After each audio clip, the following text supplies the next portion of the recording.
நம்ம நாட்டையே உலுக்கிட்டு இருக்க 2 விஷயம் பார்த்தீங்கன்னா, ஒண்ணு அஜய்குமார்து, இன்னொன்னு பார்த்தீங்கன்னா ரிதன்யா அவங்களுது. 2 பேத்துக்குமே காமனா இருக்கிறது பார்த்தீங்கன்னா நகை தானுங்க. ஃபஸ்ட்டு அஜய்குமார பற்றி சொல்கிறேங்க. அவங்க பார்த்தீங்கன்னா ஒரு கோயில்ல டெம்பரரியா வேலை செஞ்சுட்டு இருந்துருக்காங்க. அங்கே பார்த்தீங்கன்னா 9.5 பவுன் நகை பார்த்தீங்கன்னா காணாம போயிடுச்சு. அதை விசாரிக்க வந்த போலீஸ் பார்த்தீங்கன்னா கொடூரமாக தாக்கியிருக்கிறாங்க இந்த அஜய்குமார் அவங்கள.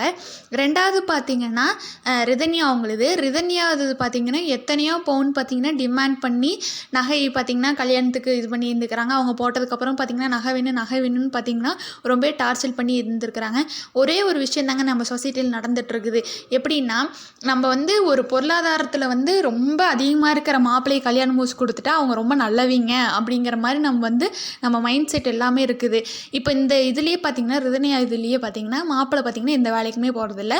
வருமானம் பார்த்தீங்கன்னா மாதம் 20 லட்சங்க வாடகை வந்துட்டுருக்குது. இன்கேஸ் அந்த வாடகை நின்றுதுன்னா மாப்பிள்ளை எந்த வேலைக்குமே போகிறது இல்லைங்க. சாப்பாட்டு கூட வழி இருக்காது. அதை நாம் யோசிக்கிறது இல்லை. பெருமையாக போய் நம்ம சொல்லணும் 4 பேர்த்துட்டு, என் மருமகனுக்கு பார்த்தீங்கன்னா 100 கோடி சொத்து இருக்குது.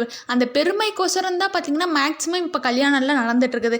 விசாரிக்கிறதே கிடையாதுங்க. ஒரு 100 கோடி சொத்து இருந்ததுன்னா கண்மூடித்தனமாக நம்பிடுறோம் அவங்க நல்லவங்களாக தான் இருப்பாங்க அப்படின்னு சொல்லிட்டு. நம்ம புள்ள அங்கே சந்தோஷமாக தங்கமாக தாங்குவாங்களான்னு பார்க்குறது இல்லை. உங்கள் பிள்ளைய பெற்ற கடமைக்கு நீங்கள் வந்து பார்த்தீங்கன்னா உங்கள் பிள்ளைய பார்த்துக்கணுன்னா நகை போட்டால் தான் தங்கம் போட்டால் மட்டும்தான் உங்கள் பிள்ளைய நான் பார்த்துக்கணுங்கிற நிலமை தான்